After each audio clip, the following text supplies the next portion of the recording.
Hi, Attorney Steve. Welcome back to another exciting episode of Federal Court Lawyer.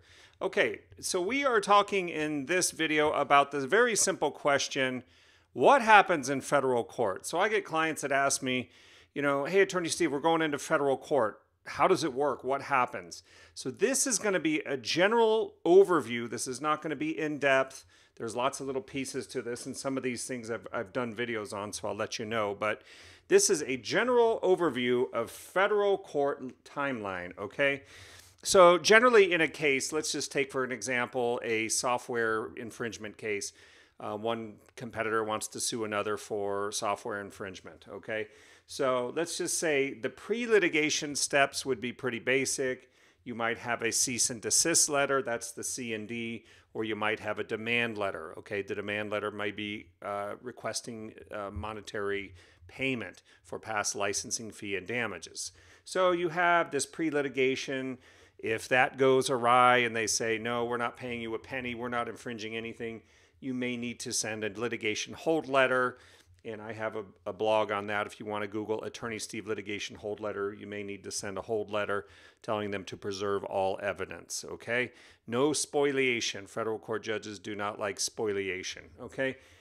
So from there, we go into the litigation phase if that's not successful. And that's not to say you have to do this, by the way, but under some statutes, like the Consumer Legal Remedies Act in California, you need to file a demand letter and give them a chance to cure the problem before you bring suit. So there may be an real estate arbitration, mediation may be a requirement prior to bringing a real estate lawsuit. So there's different kinds of things. Look into that. This is general legal information only and not legal advice, okay? Then we go into the complaint. This is usually the first shot across the bow. This lets the other party know you're serious. I have a video on complaints. What is a complaint? You can Google that, Attorney Steve. Usually with the complaints, you're going to file the summons. That summons them into court, and usually there's a cover sheet requirement, okay? Also, when you get into federal court, something that you don't typically see, at least where I practice in California and Arizona, we don't see a certificate of interested parties. That's basically letting the judge know who the interested parties are to the litigation so that the judge can make a decision whether or not he or she needs to recuse themselves, okay? And you may also have a consent to magistrate. I have a video on that, Attorney Steve, consent to magistrate. And that really is because the federal judges are so busy that they appoint these magistrates that can hear your case. There's pros and cons. Watch my video if you're interested in that. Once the complaint is filed, I have SOP, service of process. That's serving the other parties. So if you sued, 1, 2, 3, 4, 5 defendants, whatever you have sued, this is where you need to do the service of process to actually serve it on them so that they know they have to come in here and answer.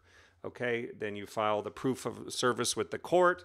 Then we have these kinds of things. This is what we call, and I have these in green here, a response to the complaint. Now, a response can be an answer with affirmative defenses. I have a really nice page on affirmative defenses.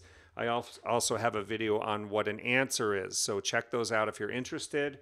And you may also have a motion to dismiss.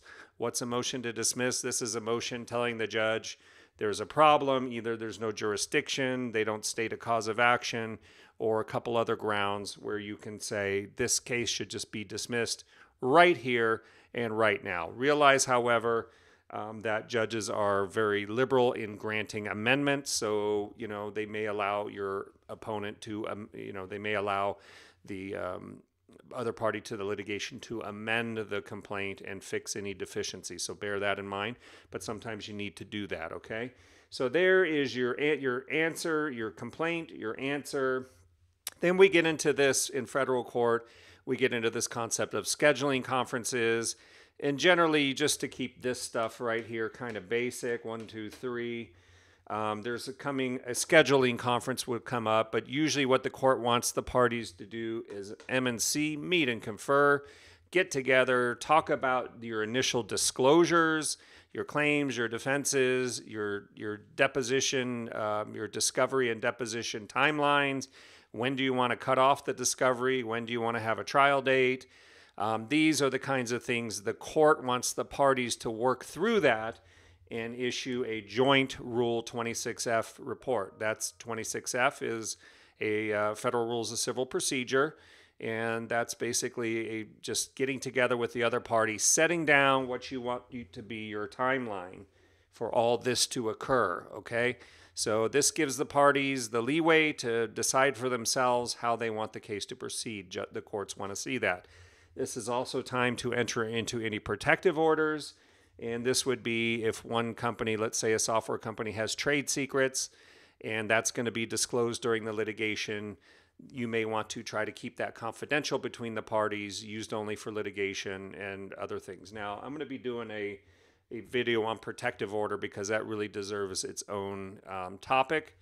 But along these same lines, in the Arizona federal courts, they now have this MIDP. That's the Mandatory Initial Disclosure Pilot Program. This is a pilot program that's been going on since 2017. It's a 3-year program, and I just put here claims and defenses, counter and cross claims, and electronically stored information. These are some of the main points. Again, it's another disclosure, just trying to get the parties to disclose everything in advance.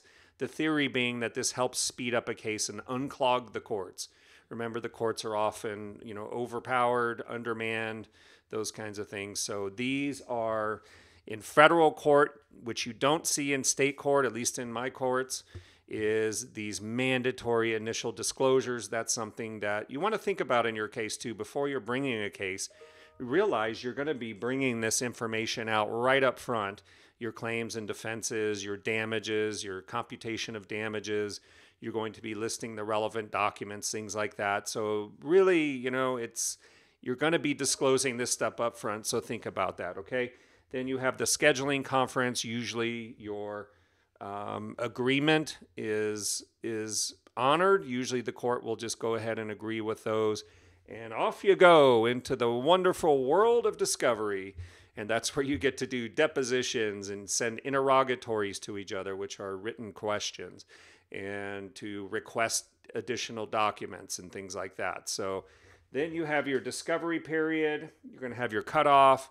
In here, you're going to have usually expert witness disclosures and depots and things like that. So your expert witnesses are going to be in here.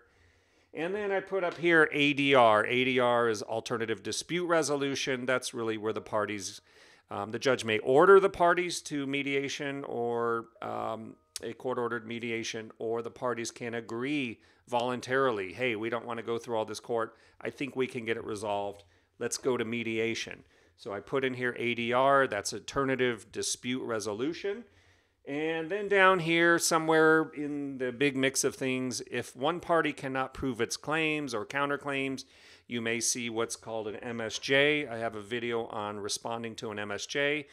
That is motion for summary judgment, and that's where one party's telling the judge, no reason to go to trial, judge. They can't prove their case. They can't prove all the elements of their cause of action. There's no triable issue of fact.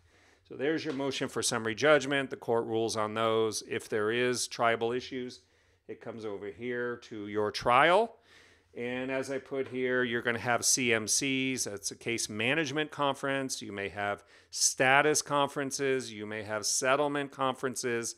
So more attempts to try to get the parties to work it out and get it figured out, explore the strengths and weaknesses of their case, so forth and so on. And right here, like I said, I have trial and I have MIL. Anybody know what that stands for? Motion in limine. If you've been watching my videos, you got it. Motion in limine. That's a motion to exclude evidence. And that's something that I'm going to be doing a video on this as well, since I haven't touched on that. Then you have your trial, and depending on how that goes, you have appeal process. So this is the general overview. There's lots of other little things that can come up, motions and agreements and all kinds of things that can pop up. But that's a general overview. So when somebody says, we're going to federal court, or why are you making a federal issue out of this? This is the general structure, the general rubric, if you will, of how a case is going to proceed through a federal court. Okay, again, it can differ. You always have to check your local rules for your district courts. You have to check your judge's rules. and things like that. So make sure that you know what's going on, but that's a general overview so you can understand what it looks like, okay? So I hope this has been helpful. Attorney Steve Vondran. You can find more information at federalcourtlawyer.com. That's federalcourtlawyer.com. If you like this video, give us a subscribe. Boom! Or punch that like button. That always helps us out. Or leave some comments and questions. We can't answer your legal questions, but we can maybe provide some general information, okay? Attorney Steve Vondran, thanks for watching. We appreciate your viewership, and we'll talk again. Take care.